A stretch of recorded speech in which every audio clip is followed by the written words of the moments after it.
দাঁড়িয়ে দাঁড়িয়ে তামাশা দেখছিস? যা ভাগ। কণ্ঠে ফাজলামি ছিল না এখন। মৈত্রী নাক ফুলালো, তার কি দোষ? একদম মেজাজ দেখাবে না, তামাশা। যেতে বলেছে যাও না মৈত্রী, কথা বাড়াচ্ছ কেন? শতব্রর মেজাজ খারাপ কেন? তুমি কিছু করনি তো? কবিতা একটু তেজেই বলল।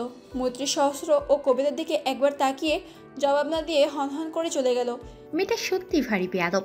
কবিতা বলে ব্যাগগুলোর ভিতর উকি দিয়ে দেখলো। মৈত্রী স্পষ্ট শুনতে পেল, তবে দাঁড়ালো না। শতক ভাই তার আর আরোর জন্য অনেক কিছু কিনেছে সবাই ব্যাগগুলোতে, তাই তো সে তখন দাঁড়িয়েছিল।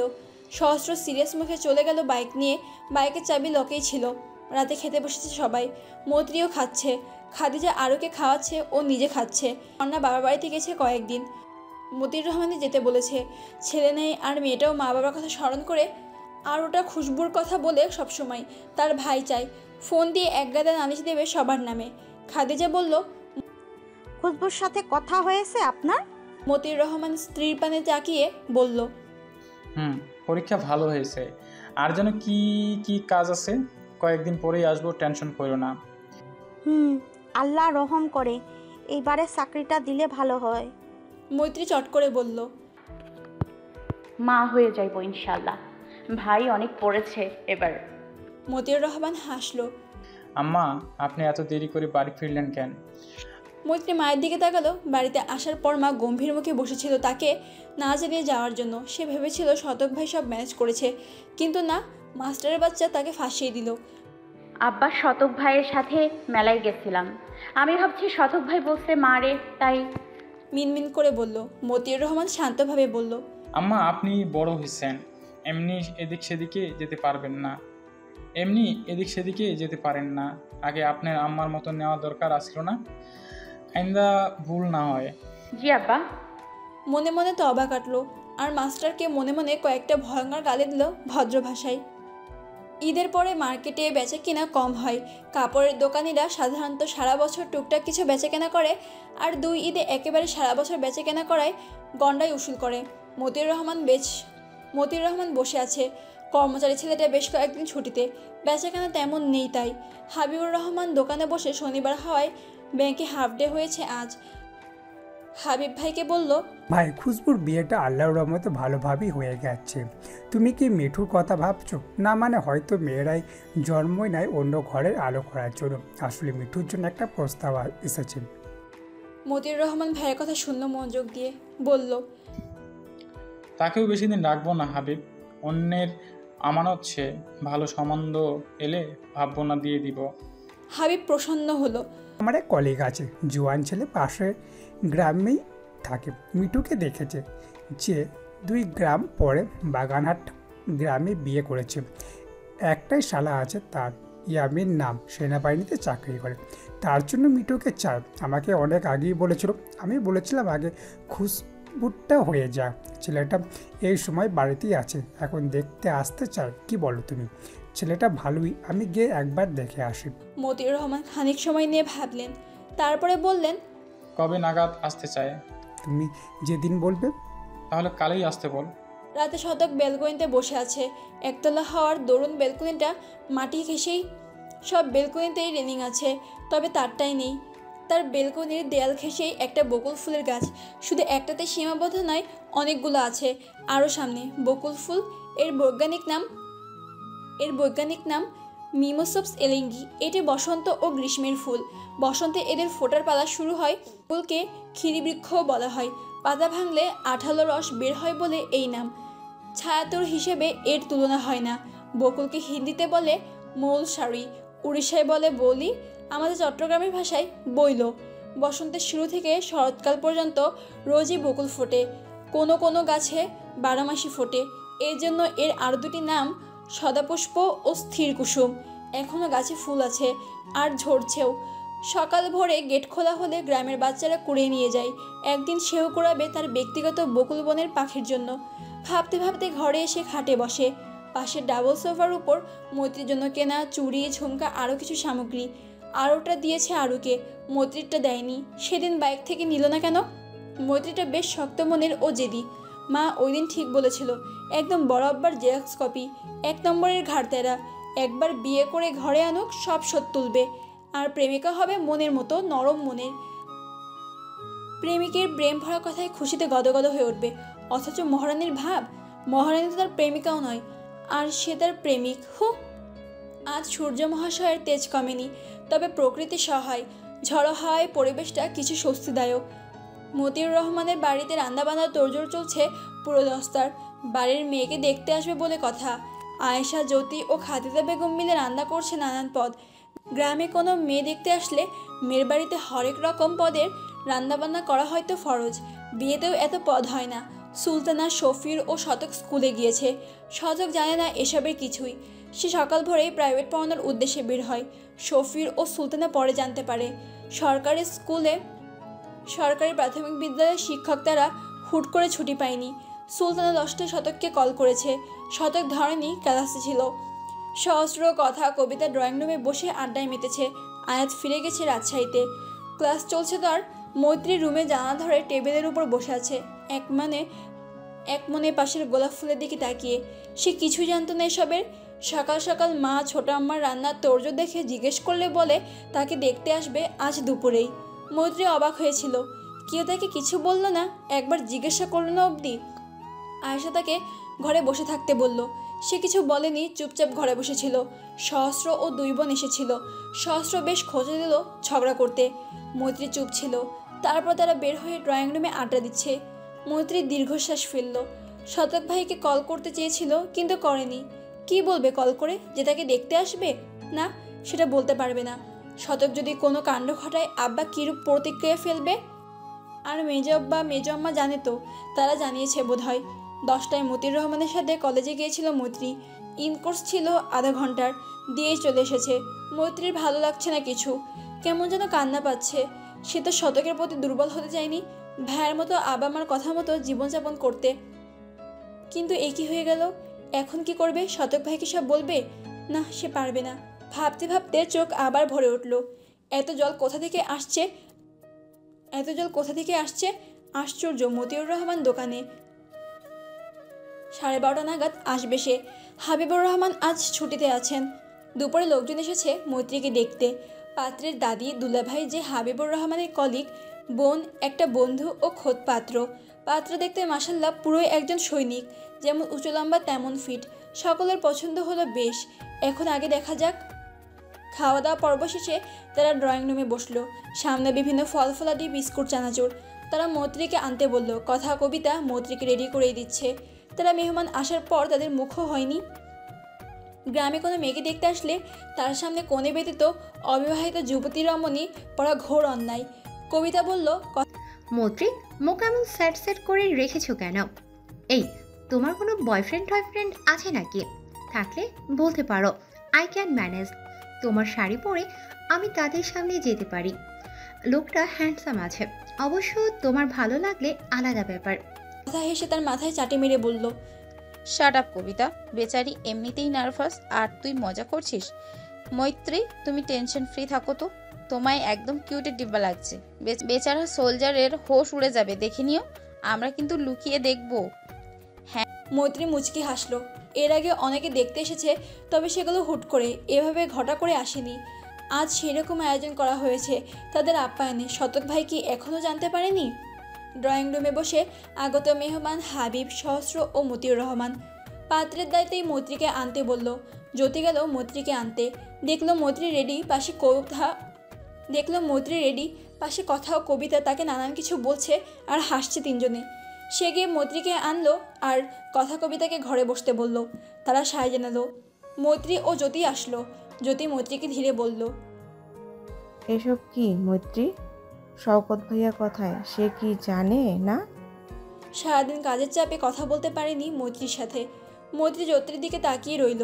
সে তাকাউতে রয়েছে একরাশ হতাশা, ছোট মন ভাঙার পূর্বাভাস। খাদিজা এসে তার হাতে একটা প্লেট দিল, যাতে বেশ কিছু পান সুপারি, কাটা, চুন ও জর্দা। মৈত্রী সেগুলো হাতে নিল। খাদিজা মাথায় ঘোমটা আর একটু টেনে দিয়ে বলল, আগে সালাম দেবে, না বেশি হাসবে আর না গোমরা মুখে থাকবে। মৈত্রী সায় জানালো। ধীর পায়ে এগিয়ে গিয়ে সালাম জানালো সকলকে। তাকে বসতে বলল এক লোক। সে বসলো সোফায়। এরপর শুরু হলো পাত্রী দেখা। পাত্রের দুলাভাই বলল, নামটা বলো তোমার। মৈত্রী সময় নিল না, চটপট জবাব দিল। মৈত্রী রহমান। কোথায় পড়ো? রানপুর সরকারি কলেজ, অনার্স প্রথম বর্ষে, কোন বিভাগে? গণিত। হেসে উঠল। খুব ভালো সাবজেক্ট, তবে আমি অঙ্কে খুবই কাঁচা। পাত্রের দাদি মৈত্রীকে পান বানিয়ে দিতে বলল। মৈত্রী বানিয়ে তার হাতে দিল। পুনরায় বসলো। বৃদ্ধা মৈত্রীর হাঁটা দেখলো, হাতটাও ধরে দেখলো শক্ত না নরম। দাদি পান মুখে পড়ে বলল, আরবি পড়া আছে? আলিফ লাম মিম সূরা কও দেখি। মৈত্রী তিলাত করে শোনালো। আবার বলল, তা রান্না বান্না পারো? জি পারি। জি। চাল ঝাড়বার পারো? ধান ওড়াতে পারো? সহস্র চট করে বলল, দাদিজান ধানকে না ওড়াতে পারে। আমিও পারি ধান ছাদে নিয়ে উপর থেকে ফেলে দিলে নিচে পড়বে উড়তে উড়তে। বৃদ্ধা শতককে দেখে চোখ ছোট ছোট করে বলল, তোমার মুখটা দেখি বেশি চলে, আর তুমি বলো পারো? মৈত্রী বলল, পারি না। তোমাদের তো আবাদ বাসাত ভালোই, তাই পারো না কেন? মতিউর রহমান বললেন, আবাদের কাজ কামলা রেখে করা হয় বিট্টি। ভালো। সহস্র বৃদ্ধার কাছে বসে রইল। আমার বোন মাশাআল্লাহ সব কাজ করতে পারে, বলতে পারেন প্রায় সর্বগুণ সম্পন্ন। তবে আপনার নাতি কি কি পারে দাদি? খাদিজা সহস্রকে থামিয়ে দিতে চাইলে পাত্রটি মানা করলো। পাত্রের নাম ইয়ামিন। পাত্রটি বলল, ছোট ভাই, আমি আবার তেমন কিছু পারি না, তবে রান্নাটা ভালোই করতে পারি। আমার হাতে রান্না খেয়ে কেউ খারাপ বলেনি কখনো। সহস্র বলল, তাহলে তো চ্যালেঞ্জ দিতে হয়। আমাদের মিঠুর হাতের রান্না অসাধারণ, যে খাবে প্রশংসা না করে আর পারবে না। ইয়ামিন হেসে বলল, না ভাই, চ্যালেঞ্জ নেওয়ার মতো রান্না নয় আমার, তবে খাওয়া চলে। সহস্র হাসলো। মৈত্রী চুপচাপ শুনল। দু একবার তাকিয়েছিল পাত্রীর দিকে। সুদর্শন বটে।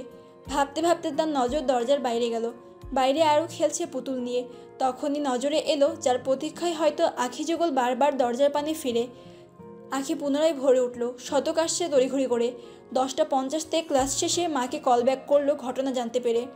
তখনই ছুটে আসতে মন চাইছিল তার। ছুটির জন্য হেড স্যারের কাছে গিয়েছিল, কিন্তু কি বলবে। তারপরও এমার্জেন্সি বলে ম্যানেজ করেছে। তবে টিফিন পিরিয়ডের আগে পায়নি। টিফিনের আজকে আগে টানা ক্লাস আছে তার, আর টিফিনের পরে একটা। ভেবেছিল কোনো স্যারকে নিজের কাছে পাঠিয়ে আগে চলে আসবে, কিন্তু সম্ভবপর হয়নি। টিফিনের বেল দেওয়ার সাথে সাথে বেরিয়ে এসেছে। চুলগুলো এলোমেলো, ইন করা শার্টের এক কোণা বেরিয়ে আছে। শার্টের উপরের দুটো বোতাম খোলা। হাতে চক লেগে আছে এখনও। চোয়াল শক্ত হয়ে আছে। হন্তদন্ত পায়ে দরজা দিয়ে ড্রয়িং রুমে ঢুকলো। প্রথমেই নজর এলো সামনে বসে তার হৃদয়ের একাংশ মালিকের। দেখলো শাড়ি পরে ঘোমটা দিয়ে বসে আছে, মুখে হালকা প্রসাধনীর প্রলেপ। আখি যুগল তার দিকে স্থির, তবে তার আয়ুষ্কাল ক্ষীণ। শতকের আখি হালকা ভিজে উঠল। বই কি তবে তা আড়াল করে নিল সন্তর্পণে। তার পা এগোচ্ছে না, মনে হয় পড়ে যাবে। মতিউর রহমান শতকের দিকে চাইল এক পলক, তারপর মেহমানদের উদ্দেশ্যে বলল, এই হলো আমার মেজ আব্বা, শফির বড় ছেলে শতক রহমান, বিরানপুর সরকারি উচ্চ বিদ্যালয়ের একজন মাস্টার। আব্বা আসেন, বসেন আমার পাশে। শতকের নিজেকে যেমন ভারী ভারী লাগছে, তবুও গিয়ে বসলো বড় আব্বার পাশে। পাত্রের বন্ধু শতককে জিজ্ঞেস করলো, আমিও ওই স্কুলেই পড়েছি। আপনি কয় বছর ধরে চাকরিতে আছেন? 3 বছর। ব্যাস, আর কিছু বলল না। একবার মৈত্রীর দিকে তাকালো শক্ত চোখে। মৈত্রী মাথা নামিয়ে নিয়েছে বেশ আগেই। শতক তাকালো সামনে। সহস্র ইশারায় বুঝিয়ে দিল এটাই পাত্র। শতক দেখলো ইয়ামিন নামক লোকটির দিকে। বয়সে তার চেয়ে বেশ ছোটই হবে, তবে দেখতে তাগড়া যুবক। সেনাবাহিনীতে আছে, তবুও গায়ের রং বেশ চড়া। ফর্সা হাতে কালো ঘড়ি ফুটে উঠেছে, দেখতেও মাশাল্লাহ। শতক নিজের হাতের দিকে তাকালো এক পল। কালো সে। মনটা বিষিয়ে উঠল। দুপক্ষের মধ্যে বেশ কথা হলো। কবিতা পাশের রুমে থেকে উকিঝুঁকি দিচ্ছে ও কথা শুনছে এদের। বৃদ্ধা মহিলাটি মৈত্রীর চুল দেখতে চাইল। মৈত্রী হাতের মুঠ শক্ত করে এলো। এই মহিলাতে এমন ভাব প্রকাশ করছে যেন হাটে কুরবানির গরু দেখতে এসেছে। আয়শা ঘোমটা ফেলে চুল সামনে আনে। শতক সেদিকে তাকিয়ে দেখে, মনে হয় কেউ তার বুকে ছুরি ঢুকিয়ে মোচড় দিচ্ছে। মৈত্রী মাথা নিচু করে আঁখি জলে টইটুম্বুর। মনে হয় এক্ষুনি গড়িয়ে পড়বে। কোনো মতে আটকে রেখেছে। কোমর ছাড়িয়ে গেছে চুল। কালোই, তবে একটু বাদামি রঙের ঝলক দেখা যায়। আরও অনেক আলাপ করলেন দুপক্ষ। মতিউর রহমান শতককে বলল, আপনি কিছু জিজ্ঞেস করুন। শতক রোবটের মতো বলল, আমি কি বলবো বড় আব্বা, আপনারা যা ভালো বোঝেন।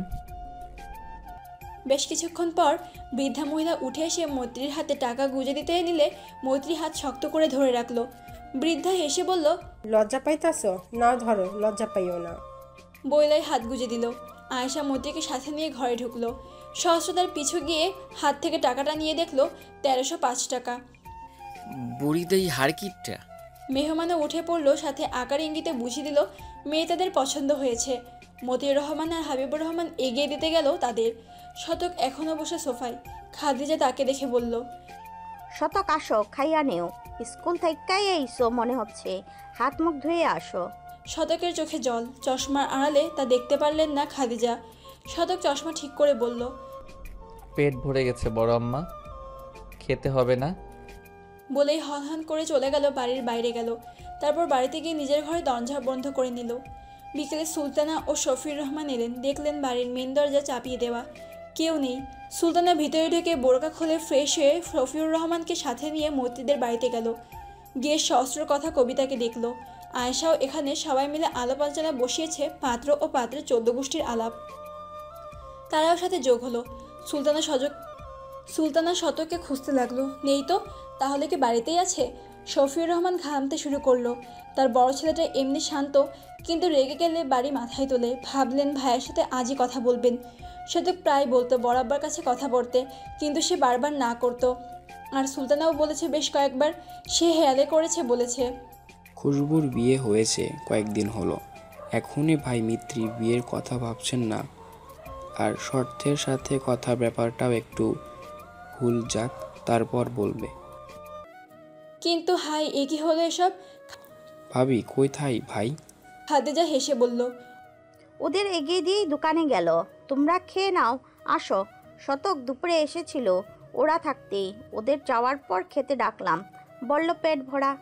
ডাকলাম শুনলই না। তোমাদের ছাড়ছি না। ভাবি আমরা খেয়ে এসেছি, খাবো না এখন? না বললে চলবে না, চলো। এই ওঠো দুজন। অনেক জোরাজুরি করায় খেতে বসলো তারা। খাওয়ার পর আলাপে বসলো পুনরায়। শফিউর সুলতানাকে A to Z সব বলতে লাগলো। সুলতানা দেখলো ভাবি বেশ খুশি এই প্রস্তাবে। হঠাৎ আলাপ থেকে বেরোতে পারলেন না দুজন। সন্ধ্যায় এলো দুজনের বাড়িতে। সহস্র কথা কবিতাও আছে। সুলতানা এসে শতকে দরজায় গিয়ে কড়া নাড়ল। ভেতর থেকে আটকানো। কয়েকবার ডাকলো, সাড়া নেই। শফিউর রহমান এসে ডাকলো। বেশ কিছুক্ষণ পর আওয়াজ দিল শতক, মা, আমি একটু একা থাকতে চাই, please don't disturb me. Sultana উদ্বিগ্ন হয়ে বলল, বাবা দরজাটা খোল, আমরা রাতেই কথা বলবো ভাইয়ের সাথে। দেখতে আসলেই তো আর বিয়ে হয়ে যাচ্ছে না, তাই না? I am totally fine, don't panic. Are you guys have nothing to do, just leave me alone please. এক প্রকার চিল্লিয়েই বলল শতক। শফিউর রহমান ও সুলতানা হালকা কেঁপে উঠল, আর দরজা নাড়ানোর সাহস করল না। খাওয়ার কথা বললেও শতক চিল্লিয়ে মানা করে দিল। রাত 12টা বোধ হয়। মৈত্রী শুয়ে আছে ঘরে, কিন্তু চোখে ঘুমের রেশ নেই একটুও। সিলিং ফ্যানের ওপরে এক ধ্যানে তাকিয়ে কখনো কখনো চোখের কোণা দিয়ে আপনি আপনি জল গড়িয়ে পড়ছে। হঠাৎ মুঠোফোনে ভাইব্রেট করলো। তার দেখতে মন চাইছে না কে কল করছে, আবার আর না কথা বলার মুড। তার দেখতে মন চাইছে না কে ফোন করেছে, আর না কথা বলার মুড আছে। তবুও ফোন খুঁজে বের করে দেখলো স্ক্রিনে মাস্টারমশাই জলজল করছে। সে কেঁদে ফেললো হালকা শব্দে। চোখ মুখ মুছতে ধরতে কেটে গেল। আবার এলো সেকেন্ডের ব্যবধানে। মৈত্রী সময় নিল না, ধরলো চট করে। রিসিভ করে হ্যালো বলতেই ওপাশ থেকে ভেসে আসে তেজি কণ্ঠ, এক্ষুনি বাইরে আয়, তোদের গেটের পাশে। কোনো কথা নয়, come here right now, I am here. মৈত্রীর চোখ বড় হয়ে গেল। বলে, কি বলছো কি? এখন রাত 12টার বেশি বাজে, আমি যাব না। আব্বা মা বাড়িতে যদি কেউ দেখে ফেলে সর্বনাশ হয়ে যাবে। I order come here right now, no excuses. Call কাটলো। মৈত্রী থাম মেরে বসে রইল খানিকক্ষণ। কিভাবে যাবে? আব্বা মা যদি টের পায় কি ভাববে? দোনামোনা করতে করতে ওড়না জড়িয়ে বেরিয়ে পড়ল। আস্তে ধীরে পা টিপে টিপে ঘর থেকে বের হয়ে উঠোন পেরিয়ে টিনের গেট খুলে বেরিয়ে পাশে তাকালো। গেটের লাগাতো বেড়ার সাথে একটা বড় মেহগনি গাছ আছে। সেই গাছে হেলান দিয়ে শতক দাঁড়িয়ে। অন্ধকারেও দেখা যাচ্ছে স্পষ্ট। জ্যোৎস্না উঠেছে আধা। বাতাস নেই ধরণীতে, কেমন শুনশান পরিবেশ। ঝিঝি ডাকছে, কেমন ভুতুরে আওয়াজ। মৈত্রী শতকের কাছে গেল, বলল, কি হয়েছে? এত রাতে কেউ ডাকে? কেউ দেখলে কেলেঙ্কারি হয়ে যাবে। কিছুই হয়নি। বলেই শতক সোজা হয়ে মৈত্রীর সামনে দাঁড়ালো। মৈত্রী আবছা অন্ধকারে দেখলো শতককে। গায়ে এখনও সেই দুপুরের শার্ট প্যান্ট, এখনও আর ইন করা নেই, কুচকে গেছে স্ত্রী করা শার্ট। ঘামের দরুন গায়ে লেগে আছে আসে, চুলগুলো ভেজা, কপাল ছড়িয়ে ছিটিয়ে, চশমা নেই চোখে, অন্ধকারে চোখ মুখ ভালো করে দেখতে পারল না। কথা বলছিস না যে? আজ তোকে দেখতে আসবে, আমায় জানানো উচিত মনে করিসনি? কণ্ঠে স্পষ্ট ক্ষোভের আভাস, নিস্তব্ধ নির্জর তিমিরে ধিমে আওয়াজও ভারী লাগছে। মৈত্রী বলল, আমি জানতাম না এসব। একদম মিথ্যে বলবি না। বরাবর তোর মত না নিয়ে নিশ্চয়ই তাদের বাড়ি আসতে বলবে না। বিশ্বাস করো, আমি জানতাম না। সকালে কলেজে যাওয়ার আগে জানতে পেরেছি। আচ্ছা, বিশ্বাস করলাম। জানার পর আমায় একবারও ফোন করেছিলি? মৈত্রী চুপ করে রইল। কি বলবে সে? শতক তার নীরবতা দেখে খেপে গেল। মৈত্রীর কাজ ঝাঁকিয়ে বলল, আমায় মেরে ফেলতে চাস? মার কাছ থেকে শুনে আমার ভিতরে কি ঝড় হয়েছিল জানিস? এই কথা বলছিস না কেন? পাত্র পছন্দ হয়েছে, হ্যান্ডসাম আছে, প্রফেশনও ভালো, দেখতে মাশাআল্লাহ, সুদর্শন, লম্বা, একদম ফিট, হিরোদের মতো দেখতে। তোর মতো ফর্সা মিঠু, আমি তো কালো। এই কাঁদছিস কেন? শেষে কথাগুলো গলা কেঁপে উঠল। শতকের চোখ দিয়ে পানি ঝরছে। মৈত্রী আবছা অন্ধকারেও দেখতে পাচ্ছে। সে শতককে শক্ত করে জোরে ধরে শতক ভাই বলে কেঁদে উঠল হালকা আওয়াজে। শতক ঠায় দাঁড়িয়ে, সামনে তাকালে নজর এলো দুটো মানুষের আবছায়া। চিনতে একটু অসুবিধে হয়নি, তার মুখ দিয়ে আপনি আপনি বেরিয়ে এলো, বড় আব্বা। মৈত্রী চমকে ওঠে, মাথা তুলে শতকের মুখের দিকে তাকায়। শতক সামনে তাকিয়ে, তার নজর অনুসরণ করে মৈত্রী তাকে ছেড়ে পিছনে তাকায়। সামনের মানবদয়কে দেখে তার পায়ের তল থেকে মাটি সরে গেছে। সে এগিয়ে এসে বলে, এর আগে খাদিজা বেগম ঝড়ের গতিতে এসে তার গালে সর্বশক্তি দিয়ে চড় বসায়। মৈত্রী পড়ে যায়, ব্যথায় কানটা ঝাঁঝা করে ওঠে, কানের ভেতর ছনছন শব্দ করে ওঠে। শতক এগিয়ে এসে বলে, বড় আব্বা, মিঠুর দোষ নেই, আমি আসতে বল। খাদিজা ভেতরে নিয়ে যাও ওকে। হালকা জোরেই গম্ভীর স্বরে বলল কথাটি মতিউর রহমান। খাদিজা মৈত্রীকে তুলে টানতে টানতে নিয়ে গেল ভিতরে। শতক তাকিয়ে দেখলো, কি করবে এখন? তার মাথা ফাঁকা ফাঁকা লাগছে। বড় আব্বা, বড় আম্মাকে মিঠুকে মারতে মানা করো। এখন অনেক রাত, যান বাড়িতে ঘুমিয়ে পড়ুন, কাল কথা বলবো নি। আর মেয়েটা আমাদের শাসন করার পুরো হক আছে, আর তার আম্মার। বড় আব্বা যেতে বলেছে, শক্ত কণ্ঠে বলল মতিউর রহমান। শতক তার দিকে তাকিয়ে রইল। বুঝ হওয়ার পর থেকে বড় আব্বা তার সাথে, শুধু তার সাথে কেন, কারোর সাথে এমন রূঢ়ভাবে কথা বলেনি। আজ দোষটা তারই। মতিউর রহমান চলে গেল, গেট আটকে ভিতরে গেল। শতক কতক্ষণ সেদিকে তাকিয়ে থেকে এলোমেলো পায়ে বাড়িতে ঢুকে, গেট আটকে বাড়ির ভিতরে ঢুকে মেন দরজা আটকে নিজের রুমে দরজা চাপিয়ে ভিতরে ঢুকলো। আশেপাশে নজর বুলিয়ে টেবিলের সব বই ছুঁড়ে ফেলে দিল। বিছানার চাদর টেনে নামায়, বালিশ যতটা ছুঁড়ে মারে, এতে বেশ কিছু জিনিস পড়ে যায়। শতক ফ্লোরে বসে নীরবে চোখের জল ফেলতে লাগলো। খাদিজা বেগম মৈত্রীকে ওর ঘরে এনে বেশ কয়েকটি থাপ্পড় লাগায়। মৈত্রী যখন যায় তারা ঘুমায়নি। ছেলেপক্ষের ব্যাপারে আলোচনাও চলছিল স্বামী স্ত্রীর মধ্যে। বাইরের টিনের গেট খোলার আওয়াজে আসলে মতিউর রহমান বেরিয়ে যায়। খাদিজা স্বামীর পিছু পিছু যায়। গেট খোলা দেখে গেটে গেলে কারো আওয়াজ ভেসে আসে। দুজনে পাশে তাকাতেই দেখতে পায় শতক ও মৈত্রীকে মেহন্দি গাছের তলায়। তিনি বিশ্বাস করতে পারেনি। খাদিজা মৈত্রীর চুলের মুঠি ধরে বলে, আমি এখনো বিশ্বাস করবার পারছি না, এইসব কি দেখলাম? তোর আব্বা আমায় কিচ্ছু কইছিল, আমি ভাবছি চোখের ভুল হবে হয়তো, কিন্তু না, এই কবে থেকে কাজ চলতেছে এইসব? মৈত্রী কাঁদতে কাঁদতে বলল, মা বিশ্বাস করো। চুলের মুঠি শক্ত করে ধরে বলল, কি বিশ্বাস করব? খুশবুর বিয়ের আগেই রাইতে কোথায় গিয়েছিলি দুজন? মৈত্রী অবাক হলো। মা ওই দিন দেখেছিল কি? কই রাখছিস কেন? গিয়েছিলি না? তার পরের দিন খুশবুর বউ নিয়ে আসার পর রাস্তায় শতকের সাথে কিসের কথা বলছিলি হেসে হেসে? তোর আলমারিতে ওই শাড়ি গহনা ওসব শতক দিয়েছে তাই না? কলেজ থেকে মেলায় ঘুরতে গিয়েছিলি না? মৈত্রী অবাক হলো। মা তাহলে সবটা জানে? খাদিজার চুল ছেড়ে খাটে বসে কাঁদতে কাঁদতে বলল, এই দিন দেখার জন্য পেটে ধরেছিলাম, আমি এসব কিছুই জানতাম না। তোর আব্বা নিজ চোখে দেখছে তোদের অনেকবার। আমার বিশ্বাস হয় নাই। আমি আমার মাইয়ারে চিনি তো, এমন কাজ করতে পারবো না, কিন্তু তুই সব শেষ কইরা দিলি। মা বিশ্বাস করো আমি খারাপ কোনো কিছু করি নাই। শতক ভাই ফোন করে ডাকছিল, আমি মানা করছি, সে মানছিলই না।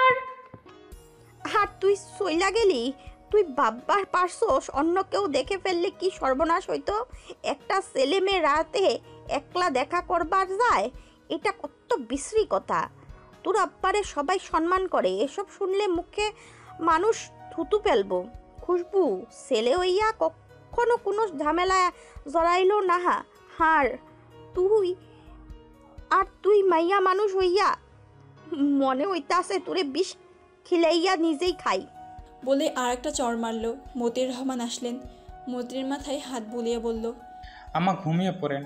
খাদিজা খবরদার, আর একটাবার হাত উঠলে হইছে, তুমি যাও। খাদিজা কাঁদতে কাঁদতে চলে যায়। মৈত্রী বাবার পা ধরে হাওয়া করে কাঁদতে শুরু করে। মতিউর রহমানের চোখেও জল। সে মেয়ের মাথায় বেশ সময় ধরে হাত বুলিয়ে দিল। মৈত্রী কাঁদতে কাঁদতে ঘুমিয়ে পড়লো নাকি অজ্ঞান হয়ে গেল বোঝা গেল না। মতিউর রহমান মেয়েকে তুলে ভালো করে শুয়ে দিল, তারপর নিজের ঘরে চলে গেল। নতুন সূর্য, নতুন ভোর, নতুন দিনের সূচনা। যদিও সূর্যের মামা নতুন নয়, সৃষ্টির আদিকাল থেকে তার অস্তিত্ব বিদ্যমান। সুলতানা ও শফির রহমান উঠেছে আগেই, স্কুলে যেতে হবে তাদের। সকাল 9টার দিকে সুলতানা ছেলের ঘরে গেল। কাল সে সকালে খেয়েছে, তারপর থেকে না খাওয়া। রাতে খেতে বলায় চিল্লিয়ে উঠেছিল, এখন যে কি করে। সে দরজার কাছে গিয়ে দরজায় হাত রাখা, হালকা ধাক্কা দিলেই তা খুলে যায়। তিনি ভিতরে ঢুকেই অবাক। রুমের একই অবস্থা করেছে তার গোছালো ছেলেটা। তিনি ভিতরে ঢুকে দেখলেন শতক বিছানার সাথে হেলান দিয়ে ফ্লোরে বসে। তিনি ছুটে গেলেন ছেলের কাছে। শফির রহমানকে ডাকলো জোরে, শফিউ দেখো ছেলের কি অবস্থা, বলে শতকের মাথায় হাত বুলিয়ে দিল। শতক জেগেই সারা রাত চোখে ঘুম ধরা দেয়নি, এভাবেই পড়েছিল। চোখ দুটো লাল হয়ে ফুলে আছে, শ্যাম চেহারায় নেই কোনো লাবণ্য। চুল উস্কো খুস্কো, চোখের পাপড়ি ভেজা। কেঁদেছে কি? তিনি বললেন, বাবা আমার কি হলো, কি হাল করেছিস নিজের। দেখতে আসলেই তোর বিয়ে হয়ে যায় না, সব ঠিক হয়ে যাবে, চিন্তা করিস না। শফির রহমান এলো ঘরে। শতক দুজনের দিকে তাকিয়ে বাচ্চাদের মতো ঠোঁট ফুলিয়ে বলল, কিছু ঠিক হবে না মা, কিচ্ছু না, সব শেষ হয়ে যাবে। তোমরা যাও তো, ভালো লাগছে না। শফির রহমান খাটে বসে ছেলের কাঁধে হাত রেখে বলল, হবে ঠিক, আমি ভাইয়ের সাথে কথা বলবো, তো দরকার হলে পায়ে পড়বো। তুই ওর কিছু খেয়ে নি বাপ, আমার স্কুলে যাই, তুই কি যাবি? শতক কাঁধ থেকে বাবার হাত সরিয়ে উঠে টেবিলে থাকা কলমদানি ছুঁড়ে মারে ফ্লোরে। কিচ্ছু করতে হবে না তোমার।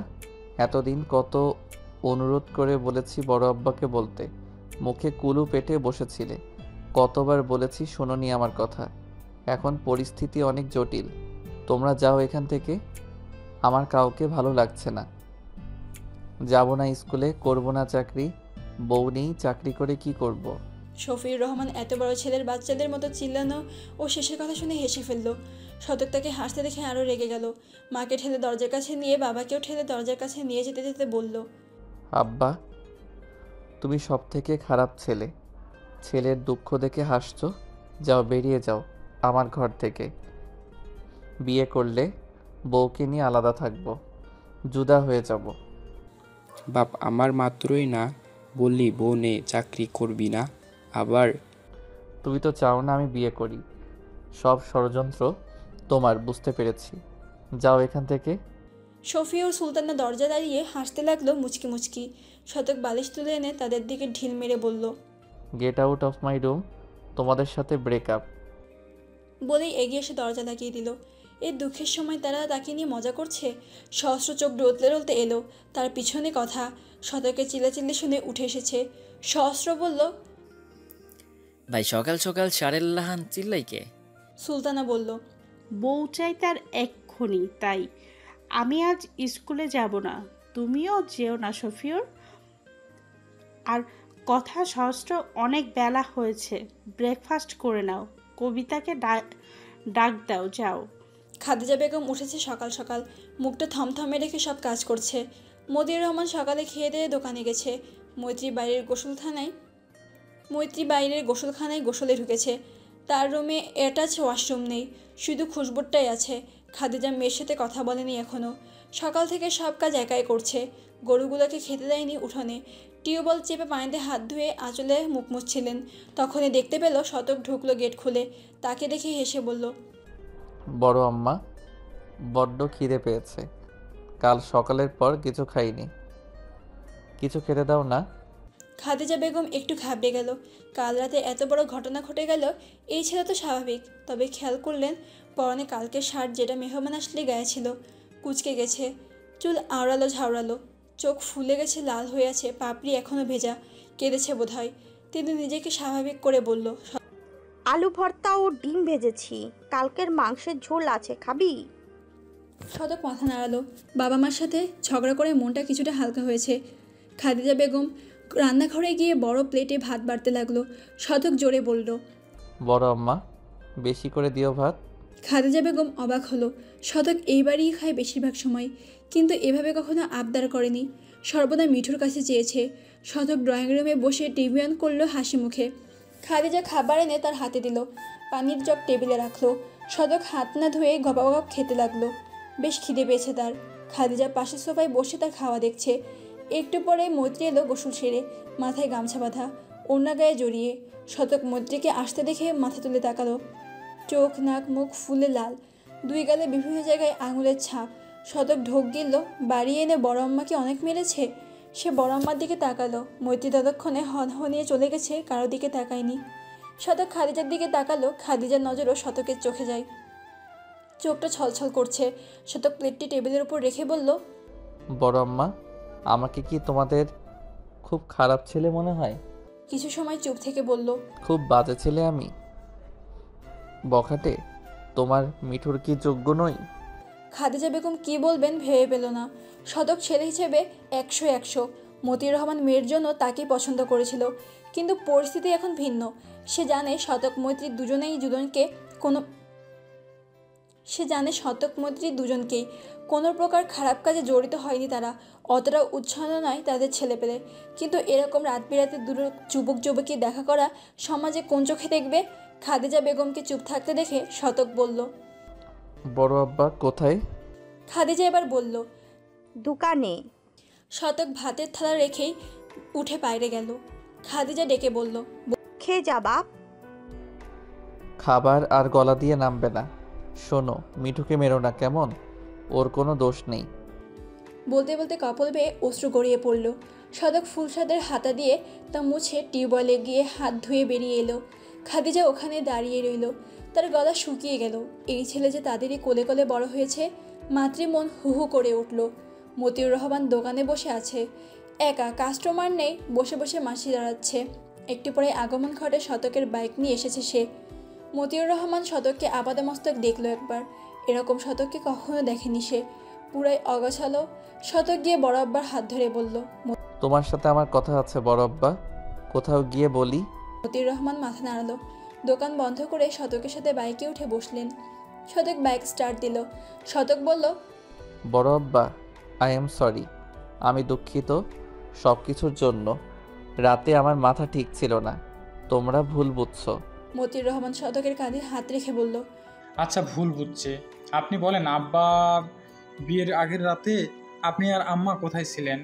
আমার কথায় রাগ করবেন না, আমি খারাপ কিছু বুঝাইনি, কিন্তু একা আপনাদের দুজনের রাতে ওভাবে যাওয়া ঠিক হয়েছে?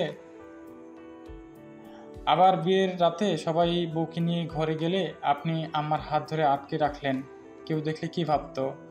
আম্মাকে নিয়ে ঘুরতে বেরিয়েছেন, কাউকে জানিয়েছেন? সেদিন আমার এক বন্ধু বলে, ওইটা তোর মায়া না কোন পোলার সাথে হাইসা হাইসা ফুচকা খায়। আপনি ভাবতে পারছেন আমি কোন মুখে জবাব দিতাম? ভালোবাসেন মানছি, হালালভাবে তাকে নিজের করে নিতেন। আপনার আব্বা মা একে অপরকে পছন্দ করত, শফি আমায় আগেই জানায়। আমি প্রস্তাব পাঠিয়ে তাদের বিয়ে করাইনি। সেজো আব্বার বেলায় আপনি তো সাথেই ছিলেন। শতক স্তব্ধ। এত কিছু হয়েছে, সে কি জবাব দেবে? বড় আব্বা, আমি কোনো এক্সকিউজেস দেব না, না কোনো সাফাই গাইব। আমার ভুল হয়েছে, অনেক বড় ভুল। আমি দুঃখিত। মৈত্রীর কোনো দোষ নেই, ও কখনো আমাকে প্রশ্রয় দেয়নি, সর্বদা এড়িয়ে চলেছে। কাল রাতেও হুমকি দিয়ে এনেছি। ও তো বারবার বলেছে আব্বা মা কষ্ট পাক এমন কিছু কখনো করব না। আমিও সরাসরি প্রস্তাব পাঠাতে চেয়েছি, মাঝখান থেকে তোমার ভাই আমাকে না জানিয়ে গণ্ডগোলটা বাঁধালো। আমি পরে অনেকবার বলেছি তোমার সাথে কথা বলতে, সে তো তোমার ভয়ে শেষ। যাই হোক, দোষ আমার, আমি স্বীকার করছি। আর আমি কিন্তু একটা কথাও মিথ্যে বলিনি। আমি লাজ লজ্জা ভুলে তোমাকে বলছি আমি মিঠুকে ভালোবাসি। কবে থেকে জানি না, ওকে ছাড়া আমার চলবে না। মতিউর রহমান মনোযোগ দিয়ে শুনল। ছেলেটার গলা কাঁপছে, যেন কেঁদে দেবে। বাইক কখনো চলমান, কোথায় যাচ্ছে জানা নেই। হালকা হেসে বলল, মিঠু হয়তো আপনার লেভেলের না, আপনি একজন সম্মানিত শিক্ষক। আর সব ভেজাল তোমার ভাই বাদিয়েছে ওই কথা বলে। আমি জানি না কে কার লেভেলের। আমার শুধু তোমার মেয়েকে দিয়ে দাও, খুব যত্নে রাখবো ইনশাল্লাহ। মানা করলে বাইক সোজা নদীর ভিতরে যাবে। মতিউর রহমান কপাল ভাঁজ করলো। হুমকি দিচ্ছেন? যা মনে করো, তবে মনে রেখো আমিও তোমাদেরই ছেলে। তোমাদের বিয়ের সময় বড় আমার ভাই নারাজ থাকায় মাথা ন্যাড়া করার হুমকি দিতে পারলে আমিও পারবো। মতিউর রহমান গলা খাকারে দিল। এই গোপন কথা এই ছেলে কিভাবে জানলো? খাদিজাকে দেখতে গিয়ে তার অনেক পছন্দ হয়েছিল। এর আগে অনেকগুলো দেখেছিল, মন সায় দিইনি। কিন্তু খাদিজাকে দেখেই মন কেমন করেছিল। সব ঠিক ছিল, কিন্তু খাদিজার 1 বছরের ছোট ভাই ঘাড়তেরা ছিল। ছেলের বাবা নেই, ভাই আছে, তাদের ভাইকে বইবে। ছেলের বাবা নেই, ভাই আছে, তাদের ভারকে বইবে, ব্লা ব্লা। তাই চুপেসারি হুমকি দিয়েছিল। কাজও হয়েছে, কিন্তু মেজব্বা জানলো কিভাবে? শতক উচ্চস্বরে হেসে উঠল। এখন মনটা একটু হালকা হলো। বড় আব্বা, তোমার বড় শালার নাতি আমার কাছেই প্রাইভেট পড়ে।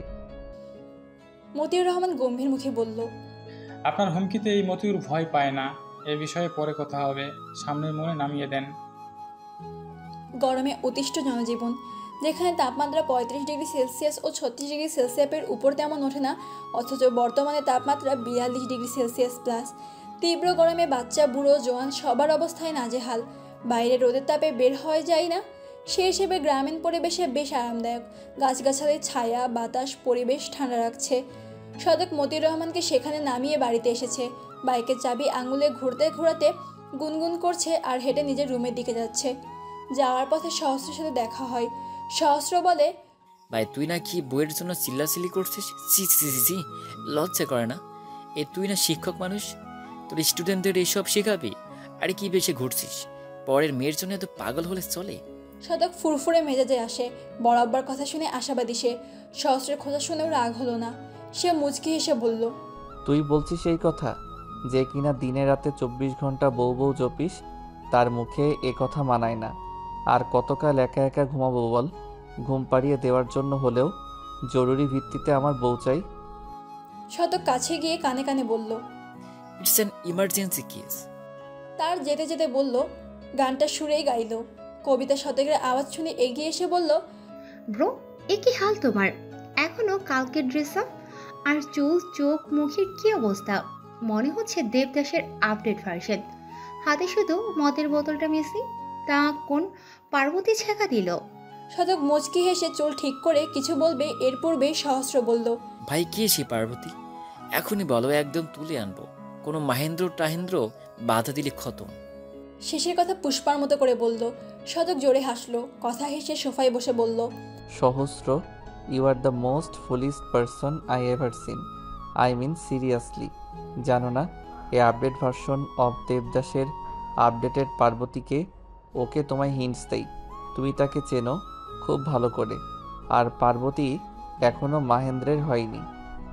শতক কনফিউশন হয়ে বলল, আমি চিনি কে এই পার্বতী। কথা কিছু বলবে, শতক ইশারায় না করলো। তার নিজের রুমের দিকে পা বাড়াতে বাড়াতে বলল, চিনিসই তো, তোর ঈশ্বর্য। ভাই ও আমার নয়, অভিষেক বচ্চনের। কবিতা হাসলো। তুই তো ছোট থাকতে বলতে ঐশ্বর্য আমার। আমি বিয়ে করব তাকে। ঐশ্বর্য আমার জান, ঐশ্বর্য আমার প্রাণ। নেকাসুরে বলে কথা ও কবিতা হাসতে লাগলো। সহস্র সোফার কুশন দিয়ে কবিতাকে মারতে মারতে বলল, আমি তখন বাচ্চা ছিলাম। কথা হেসে বলল, হ্যাঁ, 6-এ পড়ুয়া বাচ্চা। শুরু হয়ে গেল তাদের খুনসুটি। শতকের বাইক থেকে নদীর পাশের বাজারে নামার পর মতিউর রহমান সেখান থেকে 2 কেজি মহিষের মাংস কিনল। সচরাচর মহিষের মাংস সহজে পাওয়া যায় না। নিয়ে বাড়ি ফেরার পথে চা স্টলে ঝন্টু মেম্বারের সাথে দেখা হয়। ঝন্টু মিয়া তাকে ডাক দেয়। চায়ের অর্ডার দিয়ে দোকানে বেঞ্চে বসে। তারপর টুকটাক কুশল বিনিময় করা। ঝর্ণার ব্যাপারে কথা হয়, মাহিদের চাকরির ব্যাপারেও বেশ কথা হয়। এরপর ঝন্টু মিয়া দেখে চায়ের দোকানে তেমন কেউ নেই। তারই দুজন লোক একটু দূরে দাগিয়ে সিগারেট ফুটছে। তিনি বললেন, শুনলাম কাল মৈত্রীকে দেখতে এসেছিল, পাত্র বেশ ভালো, তা কি ভাবলেন? এখনও ভাবিনি। আসলে আমি একটা কথা বলতে চাইছিলাম। বেশ কয়েকদিন হলো মাহি তো ঝর্ণার বিয়ের আগেই আমি চাইছিলাম বলতে, কিন্তু তেমন সুযোগ পাইনি। এখন আর দেরি করতে চাই না। মতিউর রহমানের কপালে ভাঁজ পড়ল। কি বলতে চান? আসলে আমার ছেলেকে তো চেনেনি, একটু রাগী, তবে মনের দিক দিয়ে খুবই ভালো। পড়াশোনায় আইএ পর্যন্ত, বাজারে জুয়েলারির দোকান সামলায়, জানেনই তো। আল্লাহর রহমতে কোনো কিছুরই অভাব নাই। ওর জন্য মৈত্রীর হাত চাইছি। ভাই, বিশ্বাস করেন আপনার মেয়ে ভালো থাকবো, একদম রাজরানীর মতো। আপনি দয়া করে অমত করবেন না। মতিউর রহমান বিমূঢ়। এ কি বললেন ঝন্টু সাহেব? নীরব আর মিঠু কখনো ভাবনাতেই আসে না। একটা গুন্ডা ছেলের সাথে তার মেয়েকে দেওয়ার কথা ভাবনার বাহিরে, তার উপর বয়সের ফারাকও বেশ। তিনি শান্তভাবে বললেন, বিআই সাহেব, সবাই সন্তানের ভালো চায়, আমিও তার ব্যতিক্রম নেই। আমার মেয়েটা নরম শোভা, অনার্সে পড়ছে। আপনার ছেলের সাথে বয়সের ব্যবধানও বেশ, আপনি মন খারাপ করবেন না। আসল কথা হলো, আমার ভাতিজা আছে না, শফিউরের ছেলে, আপনার ছোট ছেলের মাস্টার। হ্যাঁ চিনি, শতক ইংরেজি মাস্টার। হ্যাঁ, সুলতানা শতকের আম্মা শতকের জন্য মেয়েটাকে চেয়েছে, সকলেরই মত আছে। শতক আব্বাও রাজি। এখন ভালো একটা দিন দেখে দুজনের হাত এক করবার পালা। ঝন্টুর মুখটা গম্ভীর হয়ে আছে। তাহলে যে কাল মেয়েকে দেখতে এলো? মতিউর রহমান এবার ফ্যাসাদে পড়লেন। বেআই মানুষ, তার মেয়েকে ছেলের বউ করে এনেছে, মুখের উপরে কি না করা যায়? তাই ইনি বিয়ে না করতে চেয়েছিল। আর আজ শতকের কথা স্পষ্ট হলো, মেয়েটার ভবিতব্য এই শতক ব্যতীত আর কেউ হবে না ইনশাল্লাহ। আর শতক তার নিজেরও প্রথম পছন্দ। ইয়ামিন ছেলেটাকেও ভালো লেগেছে, কিন্তু এখন সেটা সম্ভবপর হবে না। তাদের ভালোভাবে মানা করে দেবে। এখন এই বেহাই মশাইকে কিভাবে বানানো যায়? এই পাত্রপক্ষ আসতে চায় অনেক দিনই হলো। হাবিব তাদের জড়াজড়িতে আমাকে না জানিয়েই আসতে বলেছে। এখন মানা করি কিভাবে? তাই তাড়াহুড়া করে বিদায় দিছে। নইলে মেহমান আসলে ঝর্ণা আম্মারে আপনার ওখানে থাকতে দেই। মিথ্যা বলে মনে মনে বেশ কয়েকবার তওবা করলেন। পাত্রপক্ষদের আসতেও বলেছিল শতকের উপর অভিমান করে, এখন সেটা আর নেই। শতকের পাগলামিতেও তার করুণ অবস্থা দেখে অভিমান শেষ হয়ে গেছে। সেও ভালোবাসার ঊর্ধ্বে নয়, ভালোবাসাকে সম্মান করে। তবে রাতে দেখা করার ব্যাপারটাই খারাপ লেগেছে। আর খাদিজাও মেয়েটাকে বেশ কয়েকটি চড় মেরেছে উত্তেজিত হয়ে। খাদিজাকে কাল রাতে এই নিয়ে কয়েকটা কড়া কথা শুনিয়ে দিয়েছে। মেয়ে বড় হয়েছে, এভাবে মারা একদম উচিত হয়নি। মেয়েটা কখনো ভুল করতে পারে না, তাদের একটু বেশিই ভালোবাসে। এই নিয়ে খাদিজা সকাল থেকে কথাও বলেনি তার সাথে। তবে সে জানে খাদিজাও মেয়েটাকে মেরে কতটা কষ্ট পেয়েছে। মেয়েটা যে তার বড় আদরের। ঝন্টু মিয়ার কথা বলার স্কোপ পেল না। কি বলবে? হুমকি দেবে কি? সেটাও করতে পারবে না। আদরের মেয়েটা যে তাদেরই ঘরে, ছেলেটা কি কষ্ট পাবে? আবার কোনো ঝামেলা করবে না তো? না, নীরবকে বোঝাতে হবে। কোনো ঝামেলা করলে বোনের শ্বশুরবাড়িতে বোনের ওপর প্রভাব পড়তে পারে। আরও কিছু কথা বলে দুজনে বিদায় নিল। নীরব দোকানে বসে চা খাচ্ছিল। পরনে শার্ট প্যান্ট, শার্টের উপরের দুটো বোতাম খোলা। নিত্যদিনের মতো প্যান্টের হাঁটুর কাছে ছেঁড়া নয়। সেদিন ডাক্তারের কথা শুনে ইগোতে লাগাই বাড়ি গিয়ে সব ছেঁড়া প্যান্ট গ্রামের ছোকরাদের দিয়ে দেয়। বেশ কিছু ভালো প্যান্ট কিনে নেয়। গরমে দোকানে থাকা খুবই কষ্টকর, তবুও বসে গরমে চা খাচ্ছে, মাথার উপর দিয়ে ফ্যান ঘুরছে ফুল পাওয়ারে। আজ চাচা বসেনি দোকানে, সে আর কর্মচারী ছেলেটা। এমন সময় দোকানে একটা মহিলা আসে, বোরকা পরে, মুখে মাস্ক। নীরব চিনতে পারে না, সালাম দিয়ে বলে, বসেন আপা, কি নেবেন? মহিলাটি হেসে মাস্ক টেনে মুখ বের করে বলে, মিস্টার নীরব, চিনতে পারলেন না? আমি কথা। নীরব অবাক, এই মেয়ে সত্যি বোরকা পরছে? শের তো ভেবেছে তাকে জব্দ করার জন্য মিথ্যা সাজিয়েছিল। কর্মচারী ছেলেটি দাঁত বের করে বলল, আরে ভাবি যে, ভালো আছেন? দাঁড়িয়ে আছেন কেন? বসুন। ভাবি কে? আমার তো বিয়েই হয়নি। ভ্রুকুচকে বলল কথা। ছেলেটি দাঁত বের করে হাসল। নীরব চোখ গরম করে শাসালো, তারপর কথার দিকে তাকিয়ে বলল, ওর কথা বাদ দিন তো, তা ডাক্তার আপা এখানে যে। কথা খুব অসহায় হয়ে গেল নীরবের মুখে আপা ডাক শুনে। ভালোবাসার মানুষটির মুখে আপা ডাক কেমন লাগে? মেহগনি গাছের ফলের মধ্যে যে তিতা বীজ, যা সাদা বড়ির মতো দেখতে, সেগুলো মুখে নিলে যেমন লাগে তেমন। কবিতা একবার তাকে খাইয়েছিল বোকা বানিয়ে। তিতায় বমি করতে করতে সে আধমরা পড়েছিল প্রায়। মিস্টার নীরব, আমি আপনার কোন জন্মের আপা লাগি? আরেকবার আপা ডাকলে সম্পত্তির ভাগ দিতে হবে কিন্তু। শুনেছি আপনাদের অনেক সম্পত্তি। সে যাই হোক, কলমিক কথা, ঠিক আছে? নীরবের কপালে ভাঁজ পড়ল। কর্মচারী ছেলেটা হাঁ করে তাকিয়ে। তাহলে ডাক্তারের নিয়ে বইলা ডাকি, কাল নাকি মৈত্রীকে দেখবার আইছিল। কথা কপালে ভাঁজ ফেলে বলল, আপনি কখনো শুদ্ধ ভাষায় কথা বলেন, আবার কখনো আঞ্চলিক টোনে। যে কোনো একটা স্থির করুন। যেটা বলছি সেটা বলুন। পাত্রপক্ষের পছন্দ হয়েছে? কথা হেসে বলল, হয়েছে, তবে মনে হয় না কথাবার্তা এগোবে। কেন? আসলে মৈত্রীর বিয়েটা শতক ভাইয়ের সাথে হবে। শতক ভাই ভালোবাসে মৈত্রীকে। মৈত্রীকে দেখতে এসেছিল বলে পুরা দেবদেশ বনে গেছে। খুব শীঘ্রই বিয়ে খেতে চলেছেন। ও। অবাক হলো না নীরব। মৈত্রীর প্রতি শতকের আচরণে যত্ন ফুটে ওঠে। বিয়ে বাড়িতেও খেয়াল করেছে শতকের মৈত্রীর প্রতি যত্ন খেয়াল রাখা, সেবার হসপিটালে নিয়ে যাওয়া, বিয়ে বাড়িতে আসা ছেলেদের থেকে আলাদা আগলে রাখা, আরও অনেক কিছুই। কিছুটা আন্দাজও করতে পেরেছে যে হয়তো মৈত্রীটা তার ভাগ্যে নেই। আপনার কি কষ্ট হচ্ছে? কথার প্রশ্নে ভ্রুকুচকে তাকালো নীরব। কথা হেসে বলল, মাহিদ ভাইয়ের বিয়েতে আপনার কাজিনরা গুসুর ফুসুর করছিল, তখন শুনলাম আন্টি নাকি মৈত্রীকে আপনার জন্য পছন্দ করেছে। নীরব জবাব দিল না। আপনি কোন দরকারে আইছেন? কথা চুপ করলো। এভাবে বলা ঠিক হয়নি, হয়তো কষ্ট পেয়েছে। দরকারেই তো এসেছি। আপনি কি ভুলে গেছেন আমার নুপুর জোড়া দিয়ে গিয়েছি? ওইগুলো নিতে এসেছি, দিন। নীরব কর্মচারী ছেলের দিকে চাইলো। ছেলেটি বলল, ভাই হয়নি, হাতেই নেওয়া হয়নি।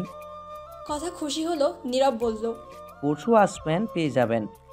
আমি তো কাল বিকেলেই চলে যাব, আমার ক্লাস আছে, আর বাজারে আসা হবে না। এখন কি হবে? কালকে বিকেলের মধ্যে কাজ শেষ হলে আমি শতকের কাছে দিয়ে দেবনি। না না, শতক ভাইয়ের কাছে দিতে হবে না। আপনাদের ফোন নাম্বারটা দিন, আমি ফোন করে নেব। হয়ে গেলে যাওয়ার পথে নিয়ে যাবনি। এই বাজার দিয়েই তো যাব। নীরব দিল নাম্বারটা। কথা নাম্বার তুলেই কল দিল। নীরবের পকেটে ফোনটা বেজে উঠল। কথা স্বস্তির নিঃশ্বাস ফেলল। যাক বাবা, উদ্দেশ্য সফল হয়েছে। প্রথমবার কারো নাম্বারের জন্য কৌশল অবলম্বন করতে হলো। শতক গোসল করে পরিপাটি হয়ে মায়ের রান্না করা খাবার খেলো আয়েশ করে। সুলতানা খুশি হলো খুব।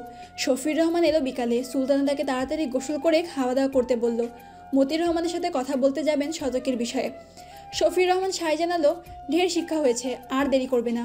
শতক টি শার্ট ও লুঙ্গি পরে সোফায় বসে টি টেবিলে বসে পা দিয়ে কেজিএফ মুভি দেখছে। সে ভেবে পায় না এই মুভিটা এত হিট করলো কিভাবে। তার কাছে তেমন ভালো লাগেনি। হেড স্যারের কাছে ফোন দিয়ে 3 দিনের লিভ নিয়েছে। হেডমাস্টার মানতে চায়নি। সে এক প্রকার জোর করে আদায় করে নিয়েছে। তারও স্যার ছিল হেডমাস্টার, প্রিয় ছাত্র ছিল, তো এখানে জোরেই আলাদা। সহস্র ভাইয়ের সাথে বসে আছে, ভাবছে পার্বতীটাকে। কবিতা বসে আইসক্রিম খাচ্ছে। সে ঢের বুঝতে পারছে কে দেবদাস, কে পার্বতী আর মহেন্দ্র। সুলতানা ও শফির এসে বলল, চল মিত্রিদের বাড়িতে, ভাইয়ের সাথে কথা বলবো। শতক বাবার দিকে তাকালো। সহস্র বলল, কিসের কথা বলবা? তোর ভাইয়ের বিয়ের কথা। সহস্র ভাইয়ের দিকে তাকিয়ে বলল, ভাই এত অধৈর্য হলে চলে? সুলতানা বলল, শতক চল তো, আর দেরি করিস না বাবা। শতক ভেঙচি কেটে বলল, এখন তোমাদের দেরি হয়ে যাচ্ছে তাই না? শফির রহমান হেসে বলল, বিয়ে করার জন্য ছোট বাচ্চাদের মতো যেভাবে চিল্লাচিল্লি করছে, তার আর রিস্ক নিতে চাচ্ছি না। মা, সহস্রের আব্বাকে চুপ করতে বলো। সুলতানা হেসে বলল, ওর আব্বা তো, তোর কি? মা আচ্ছা চল তো, ওঠ। বলে হাত ধরে টেনে আনলো। সহস্র কবিতাও সাথে গেল। কথা এখনও ফেরেনি বাজার থেকে। কবিতাকে সাথে নিতে চেয়েছিল, কবিতা সাফ মানা করে দেয়। ওই মিস্টার সাইলেন্টের সামনে আমি পড়বো না। কেমন করে তাকায়, মনে হয় এখনই থাপ্পড় দেবে গালে। মতিউর রহমান, শফিউর রহমান, হাবিবুর রহমান, সুলতানা, খাদিজা ও শতক বসে। সুলতানা শান্তভাবে সব বলল মতিউর রহমানকে। ছেলের জন্য মৈত্রীকে চাইলো। কবিতা ও সহস্র দাঁড়িয়ে। সহস্র অবাক, শতক ভাই আর মিঠু কেমনে কি তার নাকের পিঠ পিছে দিয়ে পিঠ চালিয়ে গেছে, সে টের পায়নি। কথা পর্যন্ত জানে, অথচ সে কিছু জানে না। সে আসলেই 1 নম্বরের গাধা। শফির ভাইয়ের হাত ধরে বলল, ভাই সব আমার দোষ। সার্থক আমাকে অনেক আগেই প্রস্তাব পাঠানো বলছে। কথা ও স্বার্থের বিষয় নিয়ে আলোচনা করার পর তোমার কাছে কথা পাঠতে আমি খুব লজ্জিত হচ্ছিলাম, কিভাবে বলবো। তাই মিঠু তো আমাদেরই মেয়ে, কখনো অভিযোগ করার সুযোগ দেয় নাই। দয়া করে অমত করো না। মতিউর রহমান স্ত্রীকে ডেকে বলল। তুমি কি বলো? তোমার মাইয়া তোমার মত দাও। খাদিজা হেসে বলল, আমি কি বলবো, ঘরের ছেলে, আমার অমত নেই, আপনারা যা ভালো মনে করবেন। খাদিজা মেয়েকে কাল রাতে মারার পর অনেক অনুতপ্ত হয়ে পড়েছে। ওভাবে মারা একদম ঠিক হয়নি। মেয়েটা এখনও মুখ ফুলিয়ে, সকালে খায়নি। ওর বাবা এসে নিজের হাতে তুলে খাইয়ে দিয়েছেন। ভাবলেন শতকরা চলে গেলে মেয়েকে অনেকগুলো চুমু খাবেন, আদর করবেন। মতিউর রহমান মৈত্রীকে ডেকে পাঠালো। মৈত্রী এলো, তবে কারো দিকে তাকালো না, মাথা নিচু করে দাঁড়িয়ে। চোখ মুখ এখনও ফুলে আছে। কাল রাতে জ্বর এসেছিল। দুপুরে খাইয়ে দেওয়ার পর মতিউর রহমান ওষুধ খাইয়ে দিয়েছিলেন, আর জ্বর নেই। মতিউর রহমান মেয়েকে জিজ্ঞাসা করলো, আম্মা আপনি কি মেজো আব্বার ভালোবাসেন? মৈত্রী মাথা তুলে বাবার দিকে তাকালো। আব্বা, আমি আগেই বলেছি তুমি যা বলবে আমি তাই করব, কখনো অবাধ্য হব না। মতিউর রহমান আবার জিজ্ঞেস করলো, ভালোবাসেন কিনা? আব্বা, সত্যি কথা বলবেন। মৈত্রী মাথা নিচু করলো। কি বলবে? সে তো ভালোবাসে শতক ভাইকে, মিথ্যে বলতে পারবে না, আবার সত্যও না। শতক মৈত্রীর দিকে তাকালো। চুপ করে আছে মৈত্রী। সে জানে মৈত্রী কখনো বলবে না। মতিউর রহমান মেয়ের মুখের দিকে তাকিয়ে রইল ক্ষণিক পল, তারপর উঠে গিয়ে তার মাথায় হাত বুলিয়ে দিল। মৈত্রী ফুপিয়ে বাবাকে জড়িয়ে ধরে মতিউর রহমান মুচকি হেসে বলল, শফি, এখনই মৌলভী সাহেবকে ডেকে আন, আজই এখনই দেবো আম্মা ও মেজো আব্বার বিয়ে। মৈত্রী চমকে মাথা তুলে তাকালো বাবার দিকে। শুধু সে নাই, শতক সহ সকলেই তাকিয়ে, সবাই অবাক। মতিউর রহমান সবার রিয়াকশন দেখে হেসে বলল, মজা করছি না, যা শফি ডেকে আন, যা শফি ডেকে আন, আর সবাই বাকি ব্যবস্থা করো। সহস্র হৈ হৈ করে উঠল। কবিতা একটু মন খারাপ করলো। ক্রাশের বিয়ে হবে বলে কথা। রাতে মৌলভী এসে বিয়ে পড়ালো মৈত্রী ও শতকের। শতক লুঙ্গি টি শার্টেই, আর মৈত্রীকে কথা ও জ্যোতি একটা শাড়ি পরিয়ে দিয়েছে। শাড়ি পরানোর কথা শতকই বলেছে। ঈদের আগে রাতে তার দেওয়া শাড়ি ও গয়না পরেই তৈরি করেছে, তার মাথায় বড় ঘোমটা দিয়ে পুরো মুখ ঢাকা। শতক একটা রিং বানিয়েছিল যখন সব লেডিসদের জন্য নূপুর বানিয়ে এনেছিল শেখার কাছ থেকে, তখনই বানিয়েছিল। ভাগ্যিস বানিয়েছিল। সুলতানার কথা মতো সেটা মৈত্রীর অনামিকা আঙ্গুলে পরিয়ে দিয়ে ঘোমটা তুলে নববধূর মুখ দর্শন করল শতক রহমান। আয়েশা সুলতানা রান্নাবান্না করছে কিছু। ছেলে মেয়ের বিয়ে ভালো মন্দ না রাখলে হয় অল্প সময়ে পায়েস, পোলাও, ভাত, মহিষের মাংস, গরুর মাংস, লেয়ার মুরগির সেমাই রেঁধে ফেলেছে। খাদিজা হালকা সাহায্য করেছে। সে তো কেঁদেই কুল পাচ্ছে না। বিয়ে পড়ানোর পর শতক রিং পরিয়ে ঘোমটা সরানোর পর সামনে গিয়ে মেয়ের সারা মুখে চুমুতে ভরিয়ে দিল। তারপর তাকে জড়িয়ে হাউমা করে কেঁদে দিল। মৈত্রীও মাকে জড়িয়ে কেঁদে ফেলল। বিয়ে পড়ানোর পর শতক রিং পরিয়ে ঘোমটা সরানোর পর সামনে গিয়ে মৈত্রীর সারা মুখে চুমুতে ভরিয়ে দিল খাদিজা বেগম। তারপর তাকে জড়িয়ে হাউমাও করে কেঁদে দিল। মৈত্রীও মাকে জড়িয়ে ধরে কেঁদে দিল। ছোট্ট আরও এক হাতে পায়েসের বাটি ধরে অপর হাতে চামচ দিয়ে পায়েস মুখে পুরে খাচ্ছে। পরনে হাতা কাটা গেঞ্জি ও হাফ প্যান্ট। খেতে খেতে হেঁটে ড্রয়িং রুমের দিকে গিয়ে মা ও বোনকে ওভাবে কাঁদতে দেখে পায়েসের বাটি ফেলে দিয়ে দৌড়ে মাকে ধরে নিজেও জোরে জোরে কাঁদতে শুরু করলো। খাদিজা মৈত্রীর কান্নায় ব্যাঘাত ঘটল না। শফির বলল, ভাবি এভাবে কাঁদছেন কেন? মেয়ে তো দূরে যাচ্ছে না, আপনার কোলে থাকবে, শুধু ভয় পাচ্ছেন তো থামুন। মতিউর রহমান চুপ করে বসে আছে। কথা এসে আরুকে কোলে তুলে নিল। আরও হাত পা ছুটতে থাকে। শতক দাঁড়িয়ে খাদিজাকে ছাড়াতে চেষ্টা করতে লাগলো। বলল, বড় আম্মা এভাবে কাঁদলে মিঠুকে এই বাড়ি আসতে দিব না কিন্তু। এই পাগল, কাঁদছো কেন? তোমার মেয়ে তোমার কাছেই থাকবে তো। খাদিজা মৈত্রীকে ছেড়ে শতককে ধরে কাঁদলো। আব্বা, আমার মিঠু। কান্নার বেগে কথা আটকে গেল। শতক হেসে বলল, না, দেখো তোমার কান্না দেখে মিঠু আরু দুজনেই কান্নায় ভেঙে পড়ছে, আর কাঁদে না। খাদিজা একটু শান্ত হলো। শতককে ছেড়ে চোখ মুখ মুছে বলল, আর কিছু বাদ আছে কি? সকলে খাইয়া নে। বলেই বাইরে রান্নাঘরে গেল। সুলতানা আয়েশা তার পিছু পিছু। রাত গভীর নয়। অর্ধচন্দ্র জ্যোৎস্না ছড়াচ্ছে ধরণীতে। বাতাস বইছে না জোরে না মৃদু। আবহাওয়া খানিকটা সহনীয়। ঝিঝি পোকার দল ডেকে যাচ্ছে অবিরাম। আশেপাশে কোনো গাছে পেঁচা বসেছে, হয়তো ডেকে ভাসছে। মতিদের গরুগুলো হাম্বা হাম্বা করছে। বিকেলে খেতে দিলেও রাতে ব্যস্ততায় খাবার দেওয়ার কথা মনে নেই। বাছুরটা ছোট, গোয়াল জুড়ে দৌড়াদৌড়ি করছে, আর বাছুরের গলায় ঘুরঘুরিটে বাজছে অনবরত। শতক গোয়াল ঘরের পাশ ঘেঁষে অন্ধকারে দাঁড়িয়ে খুশবুর সাথে ফোনে কথা বলছে। এটা একদম ঠিক করিসনি। আমার অনুপস্থিতিতে বোনকে বিয়ে আমি কখনো মেনে নেব না। শতক হেসে আশেপাশে চোখ বুলিয়ে ফিসফিসিয়ে বলল, তোর মানা না মানা দিয়ে কিছু যায় আসে না, বুঝলি? তোর বোনকে তো আমি পেয়ে গেছি। আর শোন, আমিও এমনভাবে বিয়ে করতে চাইনি, ভালোভাবে নিয়ম মেনে ধুমধাম করে নিয়ে যেতে চেয়েছিলাম। কিন্তু বড় আব্বা যখন মৌলভী সাহেবকে এনে বিয়ে পড়ানোর কথা বলল, আমি ভাবলাম অনুষ্ঠান পরেও করা যাবে, আগে তো বউটাকে নিজের করে নেই। আর এভাবেও বউ ছাড়া একা থাকা বড্ড দায়। শালা, কাল আসছি। তোর পিঠের ছাল আমি না তুলেছি তো আর কোনো দিন আমার একদিন। আই অ্যাম নট ইয়োর শালা, you are my one and only শালা, লাইফটাই জিঙ্গালালা। বলেই কল কেটে দিল। ইস, আজকের দিনটাই মধুর্যময়, একটা মিষ্টি মধুর দিন। মৈত্রীটা আজ তার হলো। তার খুশিতে কান্না পাচ্ছে কেমন যেন, আখি যুগল ভিজে যাচ্ছে বারংবার। আয়সার ডাক ভেসে এলো।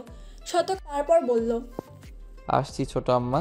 গ্রামের মানুষ সাধারণত শীতল পাটিতে বাড়ির সকলে একসাথে বসে হালকা গল্প গুজবের মধ্য দিয়ে খাওয়া দাওয়া শেষ করে। তারা ডাইনিং টেবিলে খায় না তেমন। অসহায় মানুষের নুন আনতে পান্তা ফুরায়, সেখানে পোলাও কর্মা বিলাসিতা। তারা ডাল ভাত, নুন, পান্তা, পেঁয়াজ ও কাঁচামরিচ আর মাছ মাংস যেই হোক, অল্প বা বেশি, সকলে একসাথে বসে মিলেমিশে খায়। হয়তো বা ছেলের পাতে বড় মাছের মাথা তুলে দেওয়া হয়, কিন্তু মাথাটা ভাইরূপ বোনের পাতে ভাগ দিতে গিয়ে তার নিষ্পাপ মুখে হাসি ফুটে তুলতে ন্যূনতম কুণ্ঠাবোধ করে না। বিভিন্ন জিনিস টাকা পয়সার অভাব থাকতে পারে, ভালোবাসার অভাব খুবই কমই পাওয়া যায় গ্রামীণ জীবনে। তার অল্পতেই তুষ্ট থাকতে চায়। তবে দুর্নীতি ও বর্বরতার দুনিয়ে এসব জনজীবন বিপর্যস্ত। এই দিনে মানুষকে লোভী হতে শেখাচ্ছে নিত্যদিন। মতিউর রহমানের বাড়িতে খাওয়া দাওয়ার পাট চলছে। একটা রুমে কয়েকটি পাটি বিছিয়ে প্রায় সকলে বসেছে। খাদিজা বাদে সেসব এগিয়ে দিচ্ছে। শফির বলেছিল তাকে, ভাবি আপনিও বসেন, আমরা কি মেহমান নাকি? আমরাই যার যার লাগে নিয়ে বসেন। খাদিজা মানা করে দেয়। জগের পানি ফুরিয়ে গেলে বাইরে পানি আনতে যায়। শতক মৈত্রীর পাশাপাশি বসেছে। মৈত্রীর পাশে জ্যোতি ও শতকের পাশে হাবিবুর রহমান। ছোট্ট আর্য বাবার কোলে বসে বাবার হাতে খাচ্ছে। মৈত্রী প্লেটে হাত দিয়ে মাথা নিচু করে বসে আছে। তার কেমন যেন লজ্জা লাগছে। শুধু লজ্জা না, অনেকটাই লজ্জা। একটু আগে পর্যন্ত সে কারোর মেয়ে, কারো বোন ছিল। আর একটু আগে শরীয়ত মোতাবেক কবুল বলে সে কারো বধূও হয়ে গেল। আচ্ছা, বিয়ে হয়ে গেলে কি মেয়েদের জীবনে অনেক পরিবর্তন আসে? আসেই তো। নিজের বাড়ি, নিজের ঘর ছেড়ে পরের বাড়ি, পরের ছেলের সাথে আজীবন থাকতে হয়। যে উঠানে আছাড় খেয়ে খেয়ে বড় হয়েছে, সে উঠানে দুদিনের অতিথি হয়ে আসতে হয়।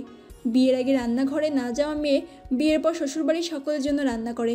নিজের গোসলের কাপড় মাকে দিয়ে ধোয়ানো মেয়েও জামাই শাশুড়ি ননদের কাপড় কাচে। বিয়ে মানেই হয়তো পরিবর্তন। আচ্ছা, তার জীবনে কি পরিবর্তন হতে চলছে? মৈত্রী মাথা তুলে বাবার দিকে চাইল। কি সুন্দর করে আরোকে খাইয়ে দিচ্ছে। তাকেও তো আজ দুপুরে খাইয়ে দিয়েছিল। আচ্ছা, বিয়ের পর কি আব্বা আর নিজে হাতে খাইয়ে দিবে না? দিবে না কেন? অবশ্যই দিবে। বাবা মার কাছে সন্তান তো কখনো পর হয় না। শতক খেয়াল করলো মৈত্রী খাচ্ছে না, প্লেটে আঙ্গুল নাড়াচাড়া করছে শুধু। শতক ধিমে আওয়াজে ফিসফিসিয়ে বলল, খাচ্ছিস না কেন? মৈত্রী কিছু বলল না। শতকের সাথে তার কথা বলতে ইচ্ছা করছে না। লোকটাকে অসহ্য লাগছে কেমন যেন। আচ্ছা, এমন কেন হচ্ছে? খাদিজা পানির জগ এনে পাটিতে রাখলো। সকলের পাতে নজর দিল কারো কিছু লাগবে কিনা। দেখলেন মৈত্রীর পাত এখনো তেমনই আছে, কিছুই খায়নি। মিঠু, খাচ্ছিস না কেন? কিছু নিবি? মতিউর রহমান মেয়ের দিকে চাইলো। মতিউর রহমান মেয়ের দিকে চাইলো। মৈত্রী তাদের পানে তাকিয়ে আছে, পলকহীন। যদি তাকে আস্তে ধাক্কা দিল।